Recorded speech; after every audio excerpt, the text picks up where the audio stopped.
Hey, welcome to the Create a Life That Is Beautiful podcast. I'm your host, Letitia Ringe, and this is the space to be for high vibe people looking to create a beautiful life and business. Let's do this. Welcome back to the podcast, my friends. I'm Letitia Ringe, your coach, and today we are talking about transitions. When you're moving through the relationship cycle or making any change within the current phase of the relationship cycle you're in right now, you are going through a transition. Transitions happen not only within our romantic relationships, they also happen within our other relationships that are non-romantic, and they happen within every other area of life. It's inevitable that at some point and at many points throughout your life, you'll be going through transition phases. And right now, so many people that I'm supporting as a coach and so many of people within my personal life are telling me about the transitions they are taking right now, many of which have come out of nowhere. And I really believe that very much since COVID, we've all been going through some mega transitions across our life and relationships. And so I want to leave this episode with you all today to help you navigate those transitions with two skills that are so important to get your head around. I'm also speaking to you not only from the perspective of a coach and also a conscious relationship coach, but I also want to tell you what I've learned from my own personal experience. Because if there's anything I'm great at, it is a period of transition. I've been through huge transitions in my life since I was a child, navigating different homes, different countries, different parents and siblings and health issues, all sorts of major life transitions. And then as an adult, I again experienced major transitions, and this time even more significant because of the amount of time that was associated with them. For instance, like leaving a 10-year career behind, leaving being a lawyer behind, something I'd worked so hard for over a very significant amount of time. Leaving a multiple six-figure, amazing coaching program and business and focus behind, which was holistic business, which I absolutely loved. Leaving a 10-year relationship behind with an amazing person. There have been so many major transitions I've experienced, and the list could go on and on and on, not only within business and relationships. For instance, I also made a huge shift being someone who was a drinker, who loved to drink every weekend socially, to someone who quit drinking for almost 2 years and then drank very, very, very, very rarely, to transitioning to where I am today, which is I can go for 6 months no alcohol and then I might have a drink or two. These transitions all required a phase where it was very uncomfortable, where it was very unknown, where it felt really hard, where I didn't know if the other side was going to be better than where I was. But something was pulling me to change. Something was pulling me to grow. Something was pulling me out of my comfort zone. And I know that that is how so many of you feel right now. And it could be, for instance, that right now you're healing a broken heart, but you know that you need to move forward. You are being pushed to take the next step. What that step is, maybe you've got the clarity, maybe you don't. It could be that you're in a relationship right now and you know that things need to change. The way that you're relating with each other just isn't working anymore. It's not making either of you feel really satisfied or excited about your relationship, or you just know that there's something new that needs to happen, but you don't know what it is yet. You're in a period of transition. Every transformation requires transition. And so I want to teach you today the two things that I've learned. One is the number one quality you need in order to get really good at transitions and allow yourself to have more of them. And another quality that goes hand in hand with that first quality, but kind of seems like the opposite. And so, like so many things in life, it's not only the gift that you think you need to have in order to create success, but it's also the opposite of that gift that we need to look at too. So that's what we're going to talk about today. And as I share this episode, I'm also experiencing another transition. So you've all seen me go through a transition in my business from focusing on holistic business for so many years to then stepping into the unknown and having conscious relationships born. I love this work so much. I also loved holistic business so much. I've loved everything I've coached on to date. And as I continue to let that journey evolve, there are more transitions for me to go through. And right now I'm actually birthing an entire new brand. I'm about to launch a new way of communicating with you all, and you'll learn about it all in the future. This has been really, really exciting, but there's still so many unknowns, and my brain wants to have all of the details. It wants the 100 steps that we need to take. It wants to know very perfectly and precisely what we're doing and that it's going to take us to where we want it to go. But in reality, all I have is the next step. And I know that I need to do it now. And I can anticipate what the steps after that are going to look like. I can also anticipate where it's taking me. But all I really know is this is the next step I need to take. And I know that it's leading me to this particular purpose, this particular mission. And that's it. And I have to embrace the not knowing. I have to recognize that it's actually okay not to have all of the details. I need to allow myself to step into the unknown, and I have to allow myself to be uncomfortable not knowing.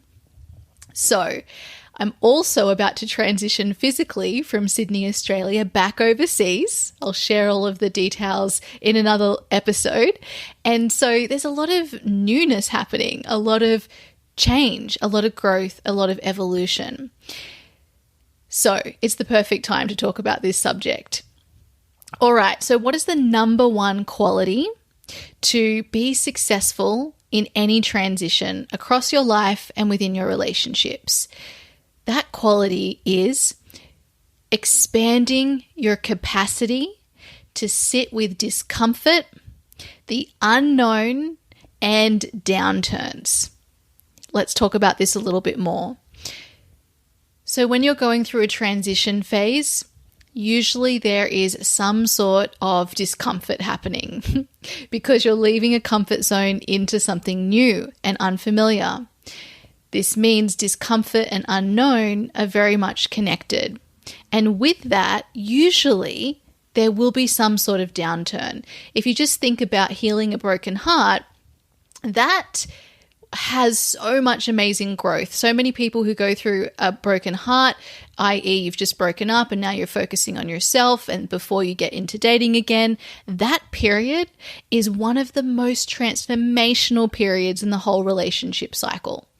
It is incredible how you can change your identity about yourself and also your expression of yourself through a breakup. Honestly, it is one of the most transformative times. I've experienced that again and again and again. I've seen that in my clients. I've seen it in my friends. I've experienced it personally. And so it's a life makeover. But when you're healing a broken heart, it's incredibly painful. You know that it's not going to last forever. You know you're in a transition phase, but it feels uncomfortable. There is so much unknown. You're moving away from the known, which was the old relationship and all the identity around that, into this pain and this downturn that feels like it'll never end, into some unknown future that you know you need to step towards, but you don't have all of the details. All you know is right now you got to feel this pain and you got to experience the pain and you got to heal. But you don't know what happens after that. You know that you want to end up in this other relationship. You might have some other details about what you want, but ultimately you don't know. You're just trusting the pull that's moving you forward. And sometimes that pull comes from within, and sometimes that pull is coming from external circumstances. Either way, you're in a transition phase, and it feels hard. It's unknown and it doesn't seem like something you'd want to sign up for. So why on earth would we do it? Well, because on the other side of that transition is the transformation you're looking for. If we look at this within the context of an existing relationship, one that you know you want to stay in and your partner is committed to staying in it too, and you're both committed to doing the work to make it satisfying and thriving. In my opinion, those kind of relationships will always work because both parties are committed to doing the work, and that's what any growth or evolution requires.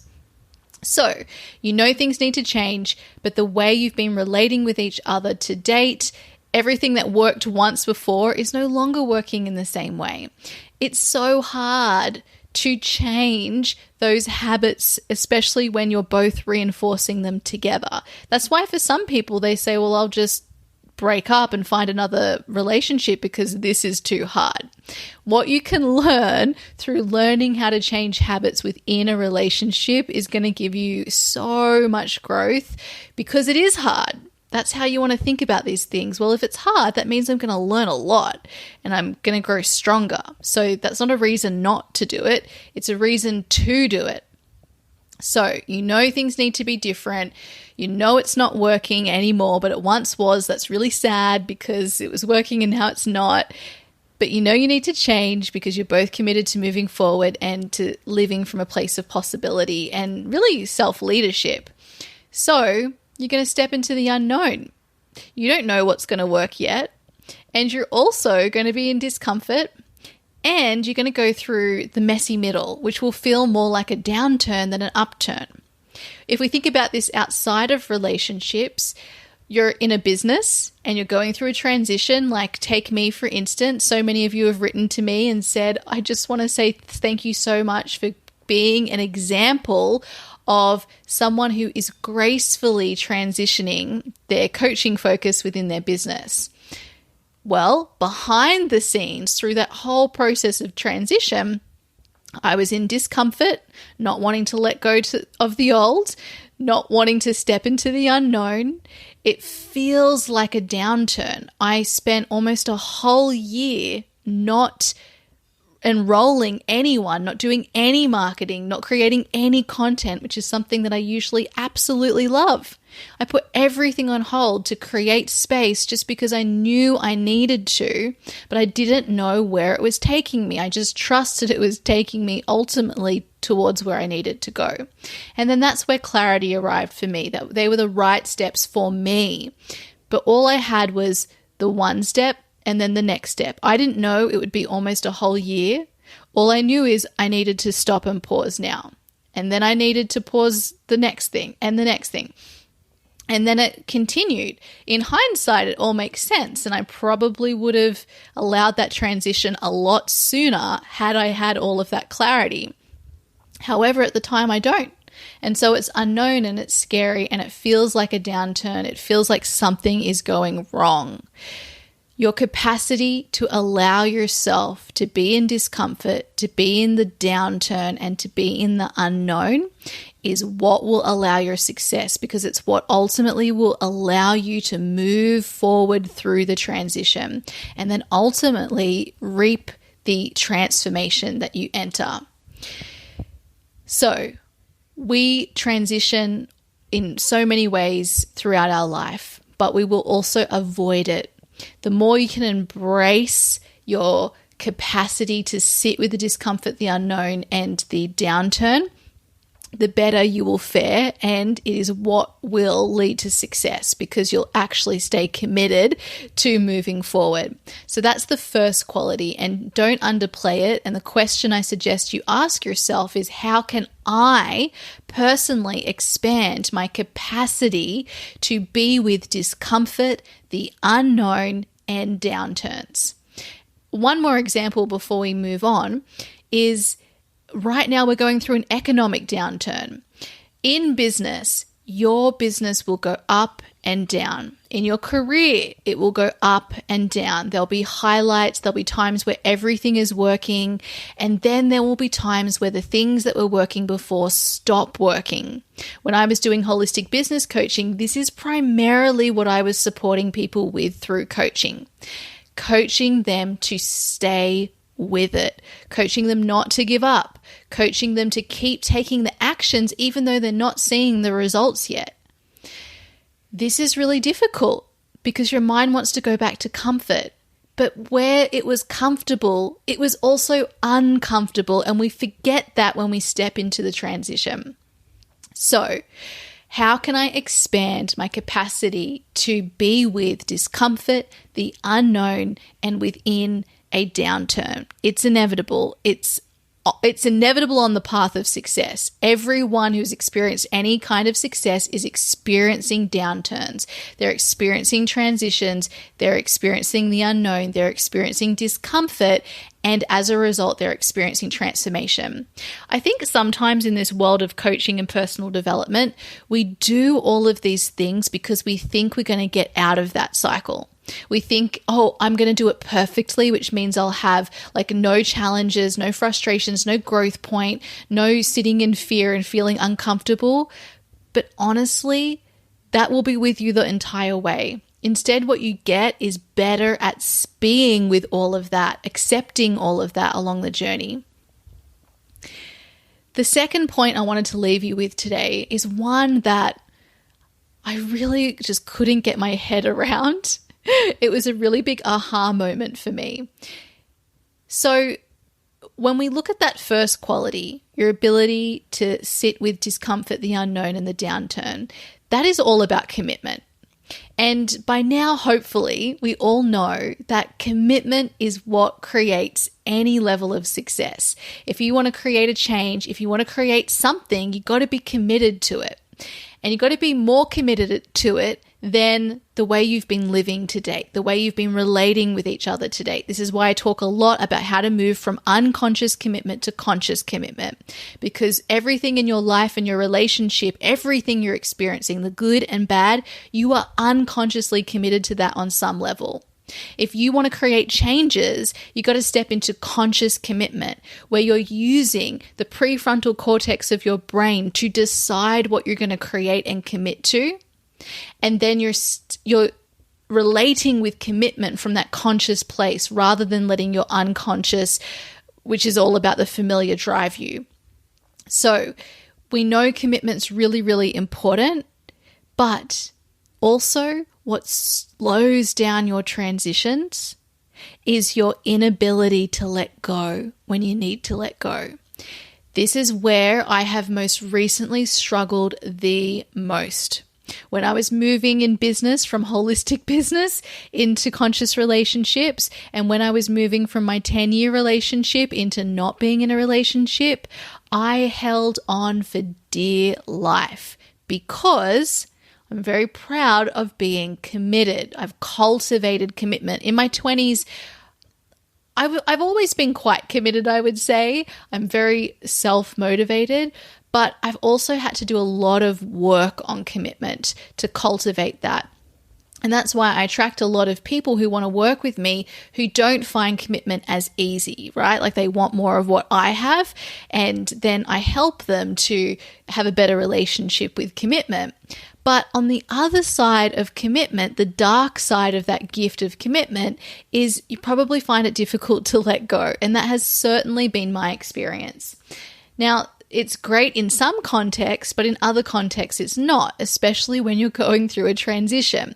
So you know that you need to leave something behind, or you know, and it could be as in a relationship, or it could be a particular way of relating within a relationship, or it could be another area of your life. You know you need to leave something behind. But it was working and you're so proud of what you've created. You almost need it to break down, which is why the universe then intervenes and creates external circumstances that you can't ignore, so that you can then step into that period of transition where the transformation is on the other side. So my learning over the past few years has been to let go sooner. Actually, it's been longer than the past few years. This has been a lesson I've been deepening into over many years.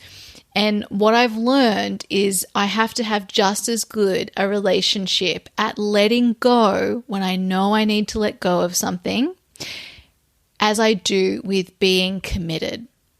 And it's interesting because if we think about purpose-driven business and purpose-driven relationships, we can be committed to certain intentions and certain ideals, but the form of those ideals and intentions will change.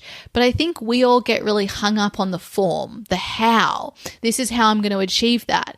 But then at some point, how it once was achieved is not going to be achieved in that way anymore. And so you've got to transition. So for me, learning and developing a better capacity for letting go when I know I need to let go is where my growth is. And so I want to ask you, what is your relationship like with commitment? Do you find it easy to commit or hard to commit? And what is your relationship like with letting go? Is it easy or hard? Chances are one of them you're strong at and the other you're not. Or maybe you've already done that work and you feel like you're really good in both of them. If that's the case, what is it about commitment and about letting go that makes you feel so natural and successful and good in both of those areas? That's important for you to know so that you can continue to deepen into those qualities. And how can you support yourself with the one that you feel is the least natural to go deeper into that quality?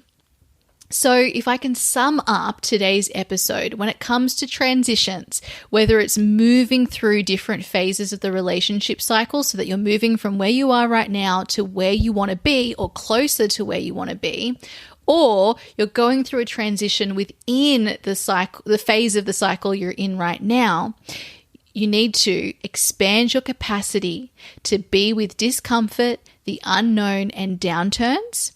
And you need to create and cultivate a great relationship with both commitment, being all in on the change that you want, no matter what, and letting go of how you've been doing a particular thing, or letting go of a particular chapter, or letting go of a particular phase or an identity, in order to step into the unknown, which is where the new and the transformation lies. Answer those questions, see what answers you get from yourself, and then get to work implementing them. And my beautiful friends, as I transition into this next phase of this business, this body of work, and also into another country and side of the world, I'm going to take a little bit of time off from the podcast. So I will be back in a couple of weeks, I'd say 2 to 3. I'm not going to commit to a time yet, but I will email you all as soon as we're back up and going, and I'm super excited to share with you all of the new things that will be coming your way to support you with your life and your conscious relationships. All right, my beautiful friends, I'll see you in the next episode. Goodbye. Thank you for listening to the Create a Life That Is Beautiful podcast. I'm your host, Letitia Ringe, and I appreciate you so much. If you would like support one-to-one as you up-level your life, business, or relationships in a conscious, intentional, and love-focused way, then head to letitiaringe.com/coaching. I'll see you in the next episode. Goodbye.